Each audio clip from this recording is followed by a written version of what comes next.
Et si l'homme, ce concept qui nous paraît si fondamental, était en train de s'effacer, je cite, comme à la limite de la mer un visage de sable. C'est la conclusion assez audacieuse d'une enquête menée par Michel Foucault, et c'est cette piste qu'on va suivre ensemble. On y est. C'est la question au cœur de toute cette affaire. Ce que Foucault se demande, ce n'est pas tant qui est l'homme, mais plutôt depuis quand est-ce que cette figure existe en tant qu'objet de savoir. En fait, il nous propose de jouer les détectives, de mener l'enquête comme s'il s'agissait d'une disparition mystérieuse. Alors, toute bonne enquête commence sur la scène du crime, n'est-ce pas? Et pour comprendre comment l'homme a pu apparaître, il faut d'abord qu'on se penche sur une disparition. Mais pas n'importe laquelle, la disparition de quelque chose de beaucoup plus vaste, le monde en tant que socle de toute vérité. Et là, attention, le changement de perspective est radical. D'un côté, on a le cosmos des anciens, celui d'Aristote, un monde bien ordonné, plein de sens, où chaque chose a sa place, sa finalité. Un objet leur tombe, c'est logique, c'est dans sa nature d'aller vers le bas. Et de l'autre, tout bascule avec Galilée et Descartes. La nature, ce n'est plus ça du tout. Ça devient un espace mathématique, infini, régi par des lois abstraites universelles comme l'inertie. Le monde, en tant que totalité qui a du sens, pouf, il s'est évaporé. Et la conséquence de tout ça, elle est juste immense. Parce que sans ce cosmos pour garantir ce qui est vrai, eh bien la philosophie se retrouve un peu orpheline. Elle ne peut plus simplement interroger l'être du monde. Non, maintenant, elle doit se poser une question bien plus angoissante. Comment la vérité est elle-même possible? Et c'est précisément dans cette crise que pour la toute première fois, l'humain devient un vrai problème philosophique.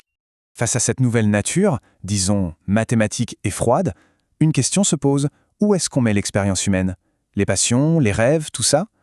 Le premier suspect qu'on va interroger dans notre enquête, c'est donc l'imagination. Mais attention, il faut bien comprendre, pour la pensée classique, l'imagination, ce n'est pas du tout la faculté créatrice qu'on célèbre aujourd'hui.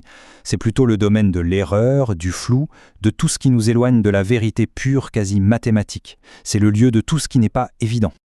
Descartes nous décrit un processus assez fascinant. D'abord, les sens, ils reçoivent passivement des informations.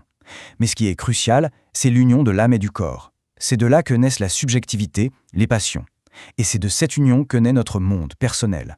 Un monde vécu, ressenti, qui n'a rien à voir avec la nature objective des physiciens, mais qui est bien mon rêve, ma passion. Et le verdict de la pensée classique, il est sans appel. Ce monde de l'imagination est un échec. Il ne nous révèle aucune vérité sur l'homme. Au contraire, il montre à quel point l'humain n'est pas fait pour la vérité pure. L'imagination, c'est donc une impasse dans notre enquête. Fin de l'interrogatoire. Bon, l'enquête piétine depuis plus d'un siècle. Et puis, à la fin du XVIIIe, un nouvel enquêteur arrive sur la scène et va complètement changer les règles du jeu. Son nom, Emmanuel Kant. Pour résumer, le problème dont Kant hérite, c'est celui-là. Les limites de l'être humain, ce qu'on appelle sa finitude, son imagination, tout ça est vu comme un défaut, un bug dans le système qui l'empêche d'accéder à la vérité. Et c'est là que Kant opère sa fameuse révolution copernicienne.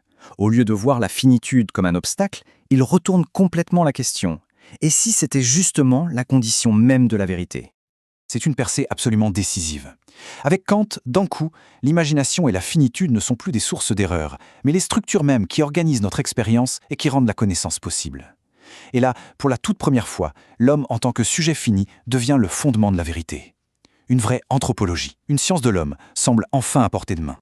Mais l'enquête prend un dernier tournant. Et quel tournant? Un témoin arrive, non pas pour résoudre l'affaire, mais pour la faire voler en éclats. Et ce témoin, c'est Friedrich Nietzsche. Cette phrase, c'est un tremblement de terre philosophique. Nietzsche, il ne se contente pas de remplacer Dieu par l'homme, non. Il appelle au sacrifice le plus radical qui soit, le sacrifice de tout fondement, de toute vérité qui nous dépasse, de toute forme de consolation. Du coup, le philosophe idéal pour Nietzsche, ce n'est plus celui qui cherche une vérité stable. C'est le Freigeist, l'esprit libre. C'est celui qui a le courage de s'aventurer dans le désert, loin des idoles et des certitudes, pour faire l'épreuve de la solitude. Sa vision de la philosophie est totalement transformée. On oublie la lourde quête de la vérité absolue. La philosophie devient une danse, légère, agile, créatrice. Une danse qui affirme la vie sous toutes ses facettes.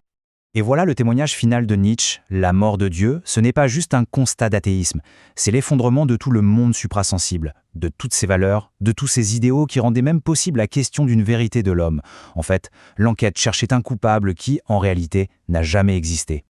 Alors, quel est le verdict final de Foucault après ce témoignage dévastateur? Est-ce qu'on a enfin résolu l'affaire de l'homme?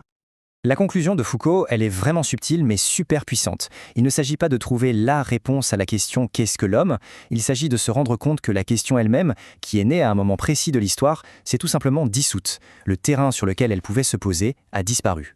Et donc, pour Foucault, les grands courants de pensée qui arrivent après Nietzsche, comme le marxisme par exemple, ne sont pas de nouvelles tentatives pour définir l'homme. Bien au contraire, ils prennent acte de la fin de cette obsession. Ils signent la fin de l'humanisme en tant que projet philosophique central. Cette enquête nous laisse finalement non pas avec une réponse, mais avec une question vertigineuse. Si cette figure de l'homme qui a structuré notre savoir pendant 2 siècles est bel et bien en train de s'effacer, comme un visage sur le sable, quelle nouvelle configuration de pensée est en train d'émerger ? Qu'est-ce qui vient après l'homme ?